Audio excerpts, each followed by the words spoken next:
The words hung in the air between them like a bridge. Neither was ready to cross. Yet Jeremy Nguyen found himself already halfway across, his heart hammering against his ribs as he watched Christopher Brown's face transform from casual conversation to something deeper, more vulnerable. The golden afternoon light streaming through Christopher's apartment window caught the uncertainty in his dark eyes, and Jeremy felt that familiar twist in his chest, the one that had been his constant companion for the better part of 2 years. "I said I didn't want to overthink anything," Christopher repeated, his voice softer now, almost a whisper, and then he smiled. It wasn't the easy practice smile Jeremy had grown accustomed to seeing when Christopher talked about his latest dating disasters or work frustrations. This smile was different. It was the smile of someone who had already overthought everything and had come to a conclusion that both terrified and exhilarated him. Jeremy's breath caught it as Christopher took a step closer, close enough that Jeremy could smell his cologne mixed with the faint scent of coffee that always seemed to cling to him, close enough that Jeremy could see the way Christopher's pupils had dilated slightly, the way his gaze kept dropping to Jeremy's lips before flicking back up to meet his eyes. "Chris," Jeremy managed, his voice barely audible, and something in the way he said the name made Christopher's smile deepen, made him reach out to cup Jeremy's face with hands that trembled just slightly. "I know," Christopher said, his thumb brushing across Jeremy's cheekbone. "The three," his voice cracked slightly on the last word. Jeremy's eyes fluttered closed at the touch, at the words he'd dreamed of hearing for so long they'd become a constant ache in his chest. When he opened them again, Christopher was even closer, their foreheads almost touching. "Can I kiss you?" Christopher whispered, and Jeremy's response was lost in the space between them as Christopher's lips found his, soft and tentative at first, then with growing certainty as Jeremy kissed him back with 2 years' worth of longing.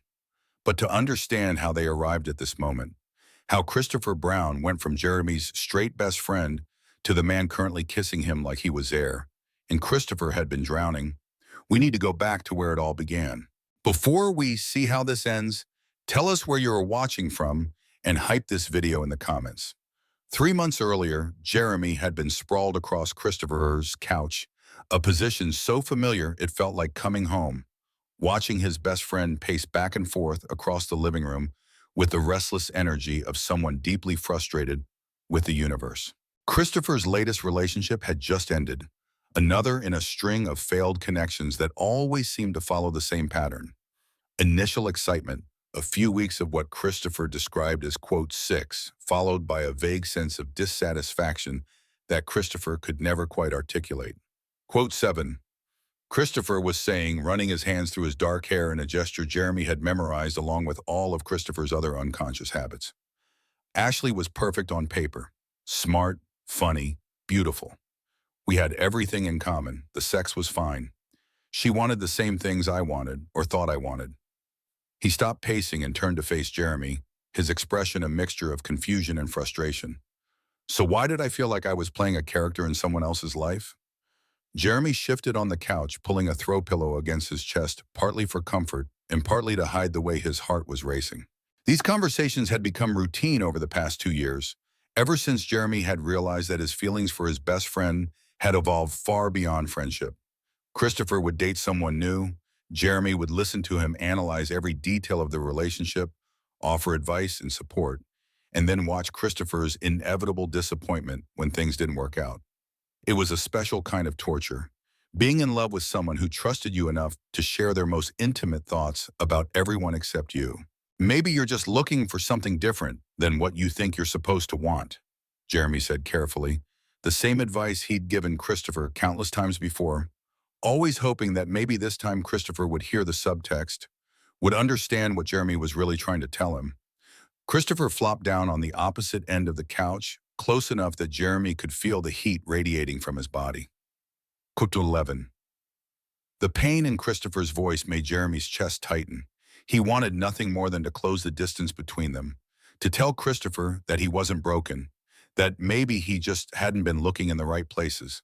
But the fear of losing Christopher's friendship kept Jeremy frozen in place. "You're not broken," Jeremy said instead, his voice firm with conviction. "You're one of the most caring, emotionally intelligent people I know. Maybe you just haven't met the right person yet." Christopher's laugh was hollow. 14. Jeremy's grip tightened on the pillow. What does not going through the motions feel like to you? I mean, if you could design the perfect relationship, what would it look like? Christopher was quiet for a long moment, his gaze distant as he considered the question. When he finally spoke, his voice was softer, more thoughtful. I guess it would feel natural, easy, like I could just be myself without having to think about it. Like the other person really saw me, Not the version of me I think I'm supposed to be, but the actual me. The me that stays up too late reading philosophy books and gets weirdly emotional about old movies and sometimes eats cereal for dinner because I can't be bothered to cook. Jeremy's heart clenched because Christopher had just described exactly what they had together, minus the romantic component. He said quietly, "Outside 18." Christopher agreed, and something in his tone made Jeremy look up to find Christopher watching him with an expression Jeremy couldn't quite read. I guess the best relationships probably start as friendships anyway. The moment stretched between them, loaded with possibility, and Jeremy felt his pulse quicken. But then Christopher's phone buzzed with a text message, and the spell was broken. Christopher glanced at his phone and sighed. He answered the call, his voice immediately shifting into professional mode as he dealt with some crisis that required his immediate attention. Jeremy listened to Christopher's side of the conversation, something about a client presentation that had gone wrong and needed to be fixed before morning, and felt the familiar weight of disappointment settle in his chest. These moments of connection, of possibility, always seemed to slip away just when Jeremy thought maybe this time would be different. When Christopher finally hung up, he looked genuinely apologetic. "I'm sorry, Jer, I have to go into the office. This presentation is make or break for the Henderson account." "It's okay," Jeremy said, already gathering his things. "I should head home anyway." As Jeremy walked to his car, he couldn't shake the feeling that something important had almost happened on Christopher's couch, something that went beyond their usual pattern of conversation. The way Christopher had looked at him when he talked about noticing everything about Jeremy, the way he described his ideal relationship in terms that perfectly matched their friendship, the charged silence that had fallen between them. But maybe Jeremy was reading too much into it. Maybe he was seeing what he wanted to see instead of what was actually there. After 2 years of unrequited feelings, Jeremy had become an expert at finding hope in the smallest gestures. The next few weeks passed in a blur of work and regular hangouts with Christopher, but Jeremy noticed subtle changes in his friend's behavior. Christopher seemed more introspective, more thoughtful. He asked more questions about Jeremy's thoughts on relationships, on what made people compatible, on the difference between loving someone and being in love with someone. "Do you think it's possible to love someone for years without realizing it?" Christopher asked one evening as they sat in their usual spot at the coffee shop near Jeremy's apartment. Jeremy's hand stilled on his coffee cup. "What do you mean?" "I mean, do you think you could have feelings for someone that are so much a part of your daily life that you don't recognize them as romantic feelings? Like, what if you've been interpreting love as friendship because that's what you expected it to be?" Jeremy's heart started racing, but he kept his voice carefully neutral.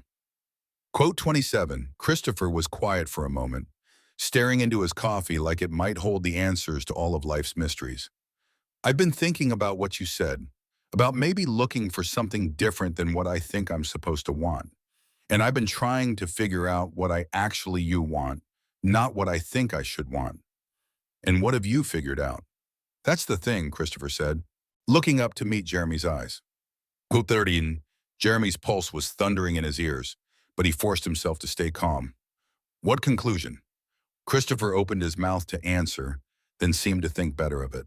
He shook his head and took a sip of his coffee. "Never mind, it's probably nothing. I'm probably just overthinking everything like always." The deflection stung more than Jeremy expected. "You don't have to tell me if you don't want to, but you know you can talk to me about anything, right?" Something in Jeremy's voice must have conveyed his sincerity because Christopher's expression softened. "I know, and I appreciate that more than you know. It's just, this thing I'm thinking about, it would change everything, and I'm not sure I'm ready for everything to change." "Change isn't always bad," Jeremy said carefully.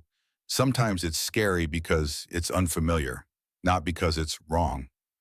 Christopher smiled, that soft, genuine smile that Jeremy had fallen in love with years ago. When did you get so wise? I've always been wise. You just never listened to me before. I listened to you, Christopher protested, but he was still smiling. I listened to you more than anyone else. Do you? The question came out more serious than Jeremy had intended, and he watched Christopher's expression shift as he considered it. Quote 43. Christopher said finally, his voice quiet but certain. Quote art. Jeremy's breath caught. Chris, I know that probably sounds pathetic, Christopher continued. A grown man who's that dependent on his best friend. But it's true. You're the most important person in my life, Jer. I don't know what I'd do without you. The words hit Jeremy like a physical blow, not because they were unwelcome, but because they were so close to what Jeremy wanted to hear while still being safely within the bounds of friendship. You're not pathetic, Jeremy managed, and you're the most important person in my life, too. Christopher's smile was radiant, and Jeremy felt that familiar twist in his chest, the bittersweet ache of loving someone who cared about him deeply, but not in the way he needed. As they walked back to their cars, Christopher suddenly stopped and turned to face Jeremy. Jeremy's heart leaped into his throat. Of course. Do you think I'm gay? The question hit Jeremy like a lightning bolt, so unexpected and direct that for a moment he couldn't process it. Christopher was watching him intently, his expression vulnerable and scared and hopeful all at once. As Jeremy started, then stopped, his mind reeling. Quote Facher, quote Bives, Christopher said. Quote 56. Jeremy's mouth was dry. What answer? That maybe I've been looking in the wrong direction this whole time, Christopher said quietly. That maybe the reason none of those relationships felt real is because I was trying to force something that was never going to work. That maybe I'm not as straight as I always assumed I was. Jeremy felt like the world had tilted on its axis. Christopher was questioning his sexuality, was asking Jeremy's opinion about it, was looking at him with an expression that suggested this wasn't just an abstract question. I think, Jeremy said carefully, that sexuality can be more fluid than we sometimes realize. I think it's possible to go years without questioning something about yourself and then have an experience or a realization that makes you see things differently. But do you think I'm gay? Christopher pressed. Based on what you know about me, based on how I've talked about my relationships, based on how I am with people, do you think it's possible? Jeremy looked at Christopher, really looked at him, taking in the nervous energy, the way he was fidgeting with his car keys, the hope and fear warring in his expression. I think, Jeremy said slowly, that you should trust your instincts. If you're questioning your sexuality, there's probably a reason for that.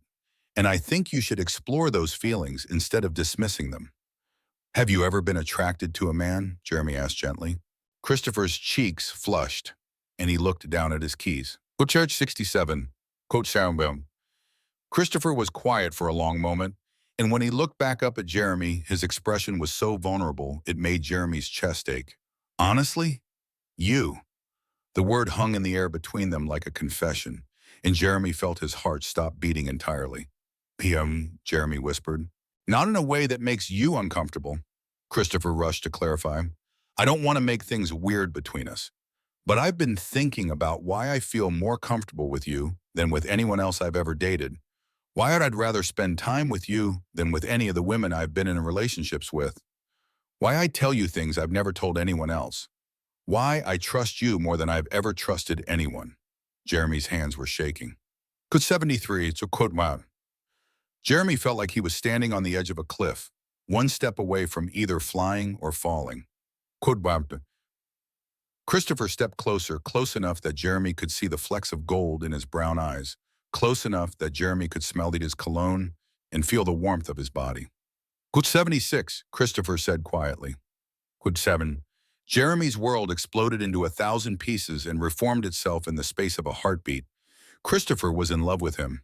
Christopher, who had spent 2 years dating women and complaining about feeling disconnected, who had asked Jeremy for advice about relationships while Jeremy slowly died inside, who had just questioned his sexuality and come to the conclusion that Jeremy was the answer he'd been looking for all along. Quote 78, Jeremy said, his voice barely audible. Quote 79, quote Odian, quote 80. Christopher reached out tentatively, his fingertips brushing against Jeremy's hand. The touch sent electricity shooting up Jeremy's arm, and he saw Christopher's eyes widen at the contact. "I've been in love with you for 2 years," Jeremy confessed, the words tumbling out before he could stop them. "I've been sitting there listening to you talk about all these women you've been dating, giving you advice, being supportive, and the whole time I've been dying inside because I wanted it to be me." Christopher's eyes filled with tears. Code 84, Jeremy said quickly. Code 86, Code 87, Christopher prompted, his thumb brushing across Jeremy's knuckles. "Now I feel like I'm dreaming, and I'm terrified I'm going to wake up and find out this conversation never happened." Christopher laughed, a sound that was half joy and half relief. "If you're dreaming, then I'm having the same dream." "Do you just want to come back to my place?" Christopher asked. "I feel like we have a lot to talk about, and I'd rather not do it in a parking lot." Jeremy nodded, not trusting his voice. They drove separately, but Jeremy spent the entire 10-minute drive to Christopher's apartment in a state of surreal euphoria. As they walked up to Christopher's front door, Jeremy felt a flutter of anxiety. What if Christopher changed his mind? What if the reality of being with a man was different from the theory? Christopher must have seen the uncertainty in Jeremy's face because he stopped and turned to face him. Christopher said softly, reaching out to cup Jeremy's face, "I can see you overthinking this. What are you worried about?" "I'm worried that you're going to realize this is a mistake, that you're going to decide you're not actually attracted to men, or that you're not actually attracted to me specifically." Christopher's thumb brushed across Jeremy's cheekbone. "Jeremy," Christopher said, his voice firm with conviction, "I have never been more certain of anything in my life. I've spent the last month trying to talk myself out of these feelings, trying to convince myself that what I was feeling was just confusion or some kind of misplaced gratitude for your friendship. But every time I tried to push the feelings away, they came back stronger." "But you've never been with a man before," Jeremy pointed out. Christopher's cheeks flushed, but he didn't look away. "I've been thinking about the physical aspect a lot, and trust me when I say that's not going to be a problem." Jeremy's breath caught at the implication. Quote 99, Christopher continued, his voice dropping to a whisper. Quote 100, Jeremy's heart was racing so fast he was surprised Christopher couldn't hear it. Quote Boynton, quote Winter, Christopher said, and his smile was soft and certain and full of love. Quote Born, quote Born, Jeremy asked, though he thought he knew the answer. Quote one for one, Christopher said simply. Quote one Sean, Jeremy felt tears prick at the corners of his eyes. Quote Tumawan, quote one. Christopher said the words clear and certain and perfect. Quote Dunan. Jeremy was crying now, tears of relief and joy and overwhelming love streaming down his face. Quote one. Christopher wiped away Jeremy's tears with his thumbs, his own eyes bright with unshed tears. Can I kiss you now? Because I've been wanting to do this for weeks, and I don't think I can wait any longer. Jeremy nodded, not trusting his voice, and Christopher leaned in slowly, giving Jeremy time to pull away if he wanted to. But Jeremy had never wanted anything more in his life than he wanted this kiss. Their lips met softly, tentatively, a question and an answer all at once. Christopher's lips were warm and soft, and he tasted like coffee and possibility. The kiss was gentle at first, almost reverent, but as Jeremy kissed him back with 2 years' worth of longing, it deepened into something more urgent, more desperate. When they finally broke apart, both breathing heavily, Christopher rested his forehead against Jeremy's, his eyes closed and his expression one of wonder. Quote 100, Christopher whispered. Quote 113, Jeremy agreed, his voice hoarse. Quote 114. They went inside, their hands intertwined. The familiar space of Christopher's living room felt different now, charged with new possibilities. They sat down on the couch, the same couch where they'd had countless conversations, where Jeremy had listened to Christopher talk about other people while his heart slowly broke. But now Christopher was looking at him like Jeremy was the only person in the world. Quote 115. Jeremy said, shaking his head in amazement. Quote 116 Chayan, Christopher replied. Quote 117 118 Jeremy asked, surprised. Christopher nodded, his cheeks flushing slightly. Quote 119 Jeremy's heart clenched at the image. That must have been confusing. It was. I kept telling myself it was normal to prefer spending time with your best friend, that it didn't mean anything romantic. But the truth is, I was measuring every relationship against what I had with you, and they all came up short. What changed? What made you finally realize? Christopher was quiet for a moment, his thumb tracing patterns on the back of Jeremy's hand. Quote 123. Jeremy squeezed Christopher's hand. I know that feeling. Christopher leaned over and kissed him again, softer this time, more exploratory. Jeremy melted into the kiss, into the feeling of Christopher's hands in his hair, into the reality that this was actually happening. When they broke apart, Christopher's expression was serious. I want to do this right, Jer. I want to take our time and figure this out together. I don't want to rush into anything and mess it up. What does doing it right look like to you? I don't know, Christopher admitted. I've never been in a relationship with a man before. I've never been in a relationship that mattered this much before. I just know that I don't want to screw this up. You won't screw it up, Jeremy said firmly. We won't screw it up. We'll figure it out together, one day at a time. Christopher's smile was soft and grateful. They spent the rest of the evening talking, sharing stories and memories and feelings they'd never been able to express before. Christopher told Jeremy about the moment he'd realized he was in love with him, about the weeks of confusion and fear and hope that had followed. Jeremy told Christopher about the pain of watching him date other people.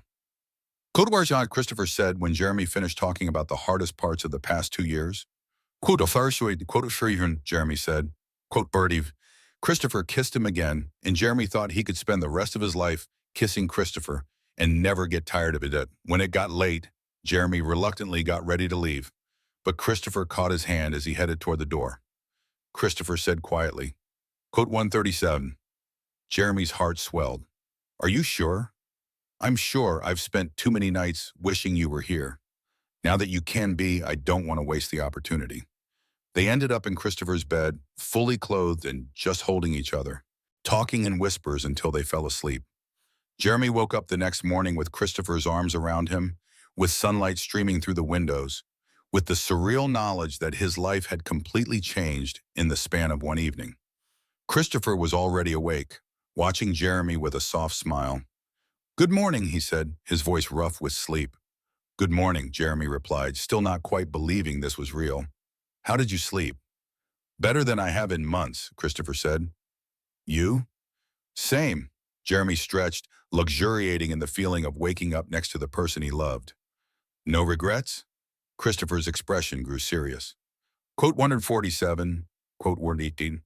Jeremy confirmed, and Christopher's smile returned, bright and beautiful. They made breakfast together, moving around Christopher's kitchen with an easy familiarity that felt both new and completely natural. Jeremy had cooked in this kitchen countless times over the years, but now there was an intimacy to it that made Jeremy's heart full. So what happens now? Jeremy asked as they sat at Christopher's small dining table. Quote 150, Christopher said. Quote 151 on, quote Yahinan. Christopher considered this. Quote deeper, Jeremy nodded. Quote once and quote one quote winners, Jeremy said. Quote 187. Christopher reached across the table and took Jeremy's hand. It won't be forever. I just need some time to wrap my head around all of this. I know, and I'll be here for all of it, whatever you need. Christopher's eyes were bright with emotion. Quote 160, quote 161. They spent the weekend together talking and kissing and slowly getting used to this new dynamic between them. It was both completely natural and completely surreal. Christopher was affectionate in a way Jeremy had never experienced with anyone else, always touching him somehow, holding his hand or playing with his hair or just keeping their shoulders pressed together when they sat on the couch. Quote 162. Christopher admitted on Sunday evening as they lay on his couch watching a movie, Jeremy's head on Christopher's chest. Jeremy assured him. Christopher's hand was stroking through Jeremy's hair, and Jeremy felt like he could fall asleep right there, perfectly content and peaceful in a way he'd never been before. Jeremy? Christopher said softly. Thank you for being patient with me, for waiting while I figured this out. Jeremy lifted his head to look at Christopher. You don't need to thank me for that. Yes, I do. You could have gotten tired of waiting. You could have moved on, found someone else who was available and ready. But you didn't, and now we're here. I couldn't have moved on even if I'd wanted to. Jeremy said honestly. You're it for me, Chris. You have been from the beginning. Christopher's eyes filled with tears. The next few weeks passed in a blur of stolen moments and secret smiles. They continued their regular friendship activities, but now there was an undercurrent of romance to everything they did. Christopher would brush his fingers against Jeremy's when he handed him his coffee. Jeremy would find excuses to sit closer to Christopher on the couch. It was both the best and most frustrating time of Jeremy's life. Best because Christopher loved him back. Frustrating because they had to be careful in public. Because Jeremy couldn't kiss Christopher whenever he wanted to. But Christopher was worth the wait, worth the secrecy. Every smile, every touch, every whispered, "I love you," was a gift Jeremy had never expected to receive. One evening, about a month into their relationship, they were having dinner at their usual restaurant when Christopher suddenly went quiet, staring at his food with a troubled expression. "What's wrong?" Jeremy asked, immediately concerned. Christopher looked up, and Jeremy could see the conflict in his eyes. "My mom called today. She's planning a family dinner for next weekend, and she specifically asked me to bring someone. She's getting suspicious about why I haven't introduced her to anyone in months." Jeremy felt a familiar twist in his stomach. "What did you tell her?" "I told her I'd think about it," Christopher said. "But Jeremy, I don't want to bring some random woman to appease her. I don't want to pretend to be someone I'm not anymore. But I'm also not sure I'm ready to come out to my family." Jeremy reached across the table and squeezed Christopher's hand. "Quote waity, quote what one?" Christopher asked, his voice small and scared. "Quote ought quote what Jeremy said firmly. "Quote 184. Christopher's eyes were bright with unshed tears. "I just don't want to lose them. My family means everything to me, and I don't know how they'll react." "You won't lose them," Jeremy said, though he couldn't be entirely sure. Quote 187. Christopher was quiet for a long moment, and Jeremy could see him wrestling with his thoughts and feelings. Quote 1, Christopher said finally. Quote 29, Jeremy's heart soared. "Are you sure?" "I'm sure. Will you come with me? To the dinner, I mean. As my boyfriend, not just as my friend." Jeremy felt tears prick at the corners of his eyes. "Of course I'll come with you. I'd be honored to meet your family as your boyfriend did." Christopher's smile was radiant, and Jeremy fell in love with him all over again. The week leading up to the family dinner was filled with anxiety and preparation. Christopher practiced what he was going to say, how he was going to introduce Jeremy, how he was going to handle potential questions or negative reactions. Quote 193. Jeremy asked the night before the dinner as they lay in bed together. Quote 194. Christopher said, pulling Jeremy closer. Quote 196. Christopher laughed softly. Quote 197. Jeremy nestled closer to Christopher, drawing comfort from his warmth and certainty. "Don't you I could do none." The next evening, Jeremy stood in front of Christopher's mirror, adjusting his tie for the third time and trying to calm his nerves. Christopher appeared behind him, looking handsome in a button-down shirt and dark jeans. "You look perfect," Christopher said, wrapping his arms around Jeremy from behind and meeting his eyes in the mirror. "I feel like I'm gonna throw up," Jeremy admitted. "That makes two of us," Christopher said, pressing a kiss to Jeremy's neck. Quota 203. Jeremy leaned back against Christopher's chest, drawing strength from his presence. Together. Together. The drive to Christopher's parents' house was quiet, both of them lost in their own thoughts. Jeremy had met Christopher's family before, many times over the years, but always as Christopher's friend. Tonight would be different. Christopher's parents lived in a comfortable suburban home, the kind of place where Jeremy had always felt welcome. But as they pulled into the driveway, Jeremy felt a wave of anxiety wash over him. "Called it to user 6. Christopher said, taking Jeremy's hand. "Look at me." Jeremy turned to face him, taking in Christopher's calm, determined expression. "Tell it, Amy," Christopher said. Quote 2 Jeremy squeezed Christopher's hand. "I love you too." They walked up to the front door together, Christopher's hand warm and steady in Jeremy's. Christopher's mother, Betty, opened the door with a bright smile that faltered slightly when she saw their joined hands. She said, her voice carefully neutral. Quote 2 Christopher's father, Kenneth, was in the living room, along with Christopher's sister, Ashley, and her husband, Robert. They all looked up as Christopher and Jeremy entered, and Jeremy could see the moment they all noticed the way Christopher was holding his hand. Quote 203, Christopher said, his voice clear and steady. Quote, turn. The room fell silent and Jeremy could feel the tension ratcheting up with each passing second. Quote to Hassan, Christopher continued.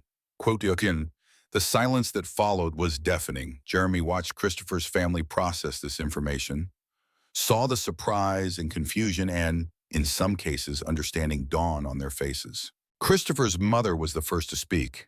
She asked quietly. Christopher said. Kenneth asked, his voice careful. 221. Jeremy felt Christopher's hand tighten in his, but Christopher's voice remained steady. Ashley stood up and crossed the room to where they were standing. For a moment, Jeremy thought she was going to say something harsh, but instead she pulled Christopher into a tight hug. She said, her voice thick with emotion. Christopher hugged her back, and Jeremy saw tears in his eyes. Betty was crying now, and she approached them slowly. She said to Jeremy. Jeremy said gently. Betty continued. Christopher said. Kenneth had been quiet throughout this exchange, but now he stood up and walked over to them.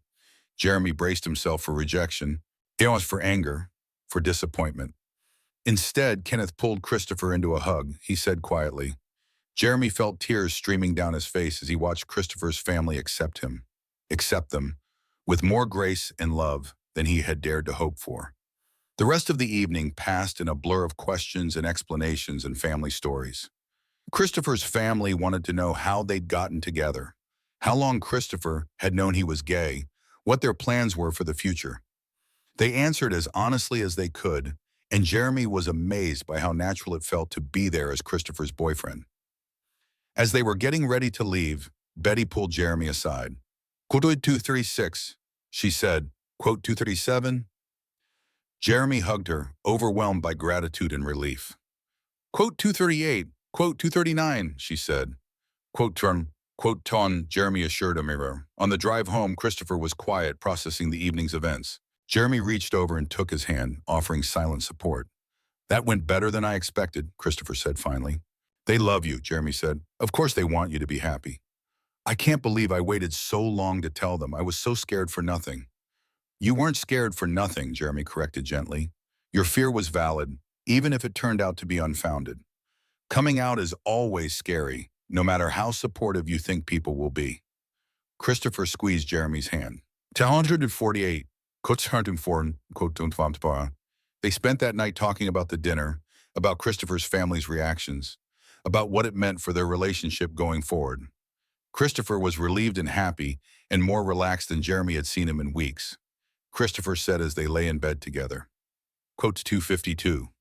Quote 253. Quote 254. Christopher turned to face Jeremy.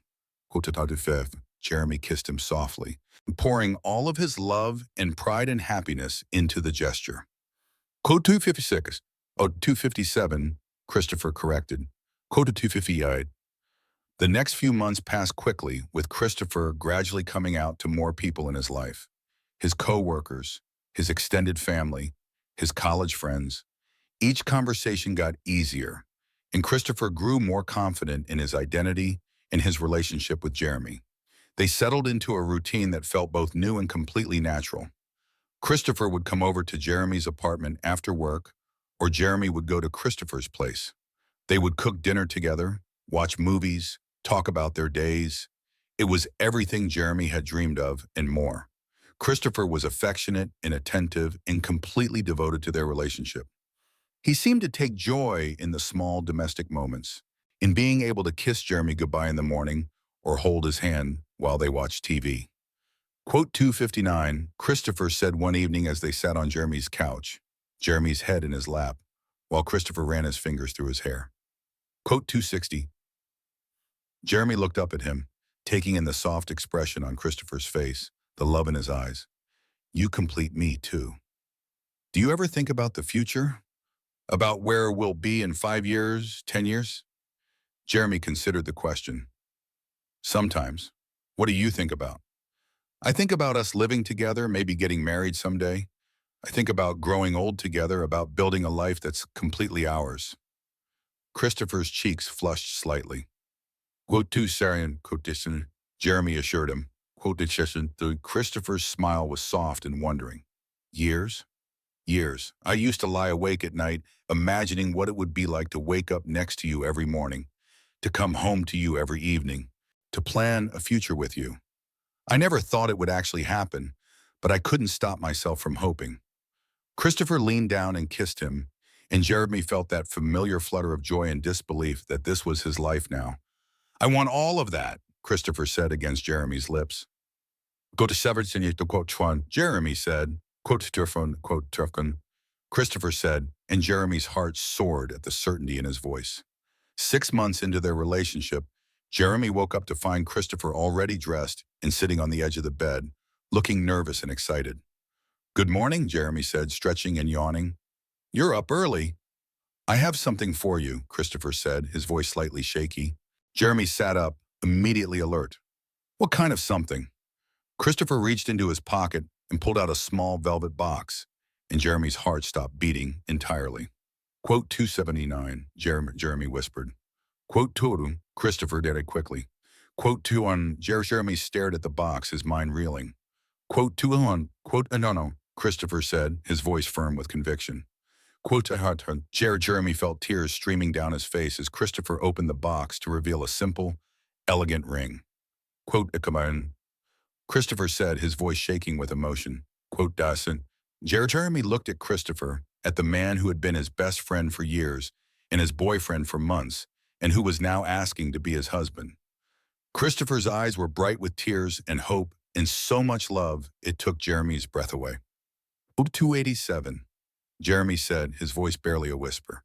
Quote 288.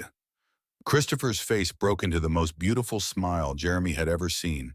And then Christopher was kissing him, and Jeremy was kissing him back, and they were both crying and laughing at the same time. I love you so much, Christopher said against Jeremy's lips. Quote 299. Quote 299, Jeremy said, and meant it with every fiber of his being. Christopher slipped the ring onto Jeremy's finger, and Jeremy stared at it in wonder. It fit perfectly, and it caught the morning light streaming through the bedroom window. How did you know my ring size? Jeremy asked. Christopher grinned. I may have borrowed one of your rings and had it sized. I wanted it to be perfect. It is perfect, Jeremy said, admiring the ring. You're perfect. We're perfect together, Christopher Torchwand, and Jeremy couldn't argue with that. They spent the morning in bed, talking about wedding plans and their future and how much they loved each other. Jeremy felt like he was floating, like this was all too good to be true, but also exactly how his life was supposed to be. Quote 297. Christopher asked as they made breakfast together. Quote 298. Jeremy said immediately, making Christopher laugh.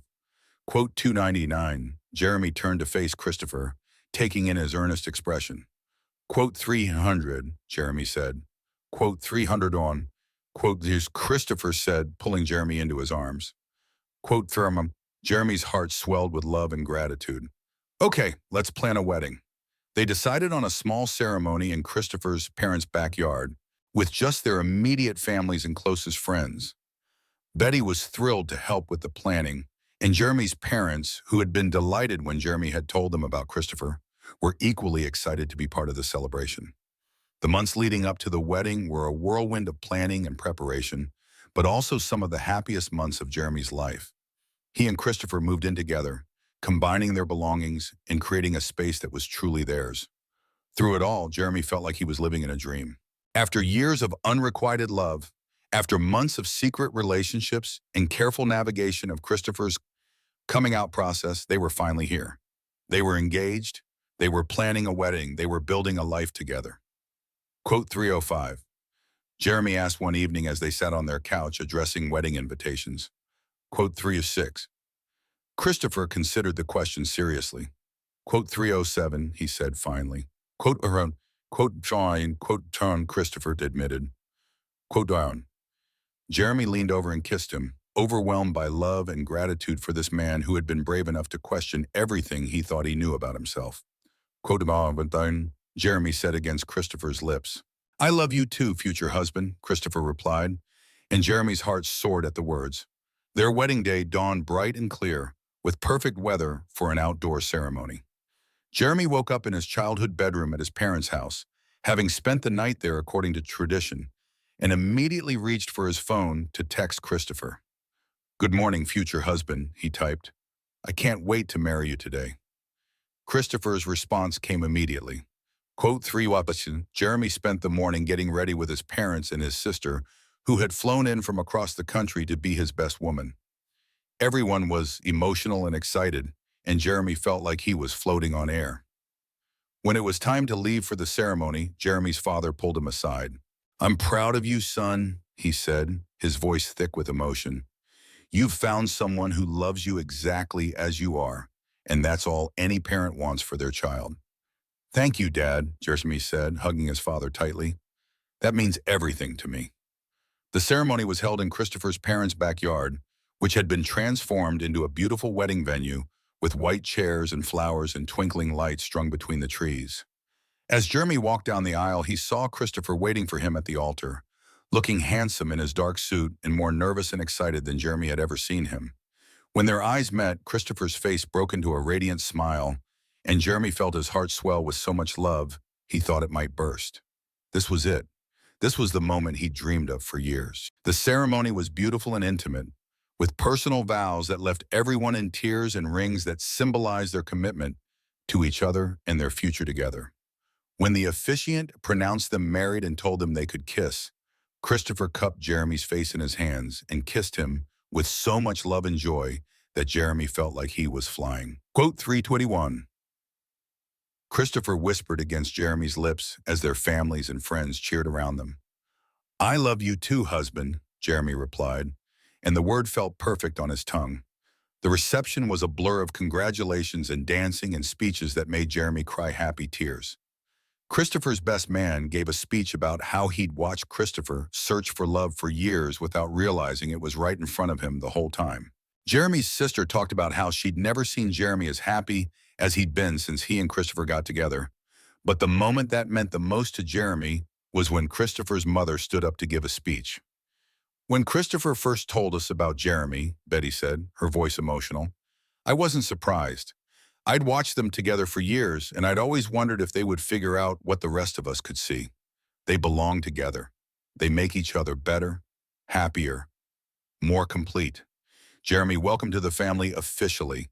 We've been waiting for this day for a long time." Jeremy was crying openly by the time she finished, and Christopher was holding his hand so tightly Jeremy thought he might never let go. As the evening wound down and their guests began to leave, Jeremy and Christopher found themselves alone in the backyard, surrounded by the remnants of their wedding celebration. "We did it," Christopher said, pulling Jeremy into his arms. "We're married." "We're married," Jeremy repeated, still not quite believing it. "You're my husband." "And you're mine," Christopher said, spinning Jeremy around until they were both laughing and dizzy with happiness. They spent their honeymoon in a cabin in the mountains, just the two of them and the breathtaking scenery, and all the time in the world to be together. They hiked and cooked together and made love and talked about their future and reveled in the fact that they were finally, officially, permanently together. "Do you remember that night when you asked me if I thought you were gay?" Jeremy asked one evening, as they sat on the cabin's porch, watching the sunset paint the mountains in shades of gold and pink. Christopher laughed. Quote, "How quote through?" Christopher considered this. Quote, friend, Jeremy said. Quote, Sean. Jeremy Brown leaned against Christopher's shoulder, breathing in the mountain air and the scent of Christopher's cologne and the feeling of perfect contentment. Quote, Demoine, Jeremy said. Quote, three. Quote, Christopher said, pressing a kiss to the top of Jeremy's head. 2 years later, Jeremy woke up on a Saturday morning to the sound of Christopher making coffee in the kitchen of their apartment, the same apartment where Christopher had first told Jeremy he loved him. Jeremy stretched and smiled, still amazed sometimes by the simple pleasure of waking up next to the person he loved. "Good morning, husband," Jeremy called out as he padded to the kitchen, where Christopher was standing at the counter in his pajamas, looking adorable and domestic and completely Jeremy's. Quote 341, Christopher said, turning to kiss Jeremy and hand him a cup of coffee made exactly the way Jeremy liked it. Quote 342, Jeremy asked. Quote 343. Jeremy smiled, thinking about how much their lives had changed since that first conversation about Christopher's sexuality. They'd built something beautiful and solid and real. Quote 344, Jeremy said, reaching across the counter to take Christopher's hand. I love our life too, Christopher agreed, squeezing Jeremy's fingers. 246. Quote 347. Christopher's expression grew serious. Sometimes, and it scares me to think about how close I came to missing this, to missing us. I could have spent my whole life wondering why I never felt satisfied in relationships, never understanding what was missing. But you didn't miss it, Jeremy pointed out. You figured it out, and we're here. We're here, Christopher agreed, and his smile was soft and wondering, like he still couldn't quite believe their good fortune. They spent the morning at the farmer's market, walking hand in hand between the stalls, picking out vegetables for dinner and flowers for their apartment, and enjoying the simple pleasure of being together in public as a married couple. What are you thinking about? Christopher asked as they walked back to their car. Just how happy I am, Jeremy said honestly. How grateful I am for all of this. Christopher stopped walking and turned to face Jeremy, setting down his bag so he could cup Jeremy's face in his hands. Quote 355. Christopher said seriously. Quote 356. Jeremy leaned into Christopher's touch, closing his eyes and breathing in the moment. I love you so much. I love you so much too, Christopher replied. And then he was kissing Jeremy right there in the farmer's market parking lot, not caring who saw them or what anyone thought. When they broke apart, Jeremy was smiling so widely his cheeks hurt. Quote 359. Quote 360. Christopher repeated, and Jeremy could hear the contentment in his voice, the satisfaction of a man who had found exactly where he belonged. That evening, as they cooked dinner together in their kitchen, Jeremy reflected on the journey that had brought them to this point. From years of unrequited love to friendship to questioning to confession to engagement to marriage to this moment, standing side by side at their stove. Quote 361. Christopher asked, noticing Jeremy's expression. Just thinking about how we got here, Jeremy said. About that night when you asked me if I thought you were gay, about how terrified and hopeful you looked. I was terrified, Christopher admitted, but I was also more certain of my feelings than I'd ever been about anything. I knew I loved you, even if I didn't understand what that meant yet. And now? Now I understand, Christopher said, turning to face Jeremy fully. I understand that love isn't just about attraction or compatibility or shared interests, though we have all of those things. It's about finding someone who sees you completely and loves you anyway. It's about finding someone who makes you want to be the best version of yourself. Jeremy felt tears prick at the corners of his eyes. That's beautiful. You're beautiful, Christopher said, pulling Jeremy into his arms. You're the most beautiful thing that's ever happened to me. They held each other in their kitchen, surrounded by the smell of dinner cooking and the warm light of their home and the knowledge that they had built something lasting and true together. Do you know what I realized the other day? Christopher said after a moment. What? I realized that I never actually said I didn't want to overthink anything. What I said was that I didn't want to overthink anything, and then I smiled because I already had. I'd been overthinking everything for weeks, analyzing every feeling and every interaction and every possibility, and when I finally stopped overthinking and started trusting my heart, that's when everything became clear. Jeremy pulled back to look at Christopher's face. Quote 375 and quote 376. Christopher confirmed. Quote 377. Jeremy kissed him then, pouring all of his love and gratitude and joy into the gesture. When they broke apart, both breathing heavily, Jeremy rested his forehead against Christopher's. Best overthinking, Jeremy said, making Christopher laugh. Best overthinking ever, Christopher agreed. They finished cooking dinner and ate at their small dining table, talking about their day and their plans for the week. It was ordinary and perfect, and exactly the kind of life Jeremy had dreamed of having with Christopher. After dinner, they settled on their couch to watch a movie. Jeremy curled up against Christopher's side in the position that had become second nature to them both. Christopher's fingers were playing with Jeremy's hair, and Jeremy felt that familiar sense of peace and contentment that came from being exactly where he belonged. Oh, you quote 389, Christopher said softly during a quiet moment in the movie. Quote 381. Quote, quote, quote. Jeremy tilted his head up to look at Christopher. Quote, "Alright, sir," quote, Christopher said. Quote, behind Jeremy felt his eyes fill with tears. Quote, burst into quote. Christopher said, pressing a kiss to Jeremy's forehead, "That's what makes you so incredible. That's what makes this so perfect." They finished the movie in comfortable silence, both lost in their own thoughts about love and patience and the unexpected ways life could surprise you. "Do you want to know a secret?" Jeremy said eventually. "Always. Sometimes I still can't believe this is real. Sometimes I wake up in the morning and for just a second, I think I'm still that guy who was hopelessly in love with his straight best friend.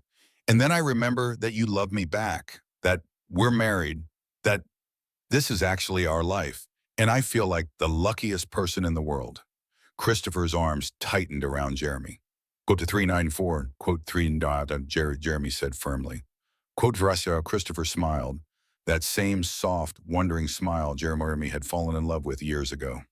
Quote shyness, they were about ready for bed that night. Jeremy caught sight of their reflection in the bathroom mirror. Christopher was brushing his teeth while Jeremy washed his face, and they looked so domestic, so married, so perfectly suited to each other, that Jeremy felt his heart swell with love all over again. Quote 398. Christopher asked, noticing Jeremy watching him in the mirror.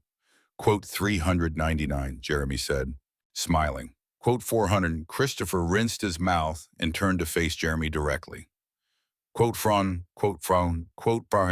Jeremy reached up to cup Christopher's face, running his thumb along Christopher's cheekbone. Good morning, Christopher caught Jeremy's hand and pressed a kiss to his wedding ring. "I love all of that too. I love that everyone knows you're mine and I'm yours." "Forever and always," Jeremy said, echoing the words from their wedding vows. "Forever and always," Christopher agreed. They climbed into bed together, settling into their usual positions with Jeremy's head on Christopher's chest and Christopher's arms around him. It was the same way they'd slept on their very first night together, and it still felt as perfect now as it had then. "Christopher?" Jeremy said into the darkness. "Yeah? I'm really glad you overthought everything." Christopher's laugh rumbled through his chest. "Sure." Jeremy closed his eyes and let himself drift off to sleep, surrounded by the warmth of Christopher's body and the steady rhythm of his breathing, and the knowledge that tomorrow they would wake up together and have another day of this beautiful life they'd built. When Jeremy woke up the next morning, Christopher was already awake, watching him with soft eyes and a gentle smile. Quote 412, Christopher said, brushing a strand of hair away from Jeremy's forehead. "Good morning," Jeremy replied, stretching and settling more firmly into Christopher's arms. Foreshon to quote 46, Christopher's smile widened. "That wasn't a dream, love. That was our life." Jeremy laughed, feeling foolish and unhappy, and so deeply in love he could barely contain it. "You're right. Our life is better than any dream I could have had." "Much better," Christopher agreed, leaning down to kiss Jeremy's forehead, then his nose, then his lips. Quote 420.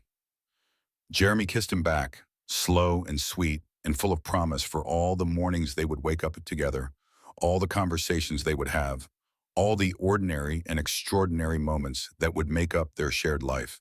When they finally got out of bed, Jeremy made coffee while Christopher started breakfast, and they moved around each other in their kitchen with the easy familiarity of two people who had learned each other's rhythms and preferences and needs. "What's the plan for today?" Christopher asked as they sat down to eat. "Whatever you want," Jeremy said. "We have nowhere to be and nothing urgent to do, just a whole day to spend together." "Perfect," Christopher said, reaching across the table to take Jeremy's hand. Quote 425, quote from Jeremy teased, quote from Christopher said seriously. Quote from Jeremy felt tears prick at the corners of his eyes. Even after all this time, Christopher could still surprise him with the depth of his feelings. Quote 43, Jeremy said, squeezing Christopher's hand, "So much that sometimes I don't know how to contain it all." "You don't have to contain it," Christopher said. "You can love me as much as you want, as openly as you want, for as long as you want. I'm not going anywhere." "Promise?" "Promise," Christopher said without hesitation. "You're stuck with me, Jeremy Nguyen Brown. For better or worse, in sickness and in health, for richer or poorer, until death do us part." Jeremy laughed at Christopher's recitation of their wedding vows. Quote 437, quote Fretton, quote Frown, Jeremy said, quote 440 this. They spent the day exactly as they'd planned, doing nothing urgent or important, just enjoying each other's company. They read books on their couch, took a walk through their neighborhood, cooked an elaborate lunch together, and talked about everything and nothing. As the sun began to set, they found themselves back on their couch, Jeremy's head in Christopher's lap, while Christopher played with his hair, and they both read their respective books. Quote 441. Christopher said suddenly, quote 442, quote 443. Jeremy looked up at Christopher, taking in his thoughtful expression. Christopher said, quote the horse seven. Jeremy felt his heart swell with love and anticipation for all the years they had ahead of them. Quote 447, quote Frolic, quote Fears, Christopher pointed out.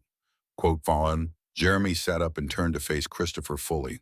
Quote Fallen, quote Fra, Christopher said. Quote to Frofter, quote Frofter, Jeremy agreed. Quote Frolic, quote Friend, Christopher said, pulling Jeremy closer. Quote Faust, Jeremy kissed him then, soft and sweet and full of promise for all the chapters they had yet to write together. When they broke apart, Christopher was smiling that same smile Jeremy had fallen in love with. Quote 459. Christopher said, and the words were as perfect and true as they had been the first time he'd said them. I love you too, Christopher, Jeremy replied, always and forever. They settled back into their comfortable position on the couch, and Jeremy closed his eyes and listened to the steady rhythm of Christopher's heartbeat beneath his ear. This was their life now, this beautiful, ordinary, extraordinary life they'd built together. And Jeremy knew, with the same certainty Christopher had felt that first night when he'd smiled and said he didn't want to overthink anything, that this was exactly how their story was supposed to go. Years later, when people asked them how they knew they were meant to be together, Christopher would always tell the story of that night when he'd finally stopped overthinking and started trusting his heart. He would talk about the smile that had spread across his face when he'd realized he was in love with his best friend, about the certainty that had settled in his chest when he'd decided to take the biggest risk of his life. And Jeremy would add that sometimes the most beautiful love stories are the ones that catch you completely off guard, the ones that grow slowly from friendship into something deeper and more profound than you ever thought possible. He would talk about patience and hope and the way love can surprise you when you least expect it. But mostly they would just look at each other with the same love and wonder they'd felt on that first night, and people would understand without needing any more explanation. They would see the way Christopher still looked at Jeremy like he was the most amazing discovery, the way Jeremy still looked at Christopher like he couldn't quite believe his good fortune. They would see two people who had found exactly what they'd been looking for, even when they hadn't known they were looking for it. Two people who had been brave enough to question what they thought they knew about themselves and about love. Two people who had built something beautiful and lasting and real. Christopher had said he didn't want to overthink anything, and then he'd smiled like he already had. And in that smile was the beginning of everything, the first moment of the rest of their lives, the start of a love story that would last forever. Jeremy still remembered that smile, would always remember it, because it was the moment his world changed completely. It was the moment when friendship became love, when hope became reality, when everything he'd ever wanted became possible. And Christopher still remembered the look on Jeremy's face when he'd said those words, the mixture of disbelief and joy and overwhelming love that had told him everything he needed to know about taking this leap of faith. Together they had created something beautiful. Together they had found their happily ever after. And together they would keep writing their love story one day at a time for the rest of their lives, because sometimes when you stop overthinking and start trusting your heart, you discover that the love you've been searching for has been right there beside you all along. And sometimes that discovery changes everything in the most beautiful way possible.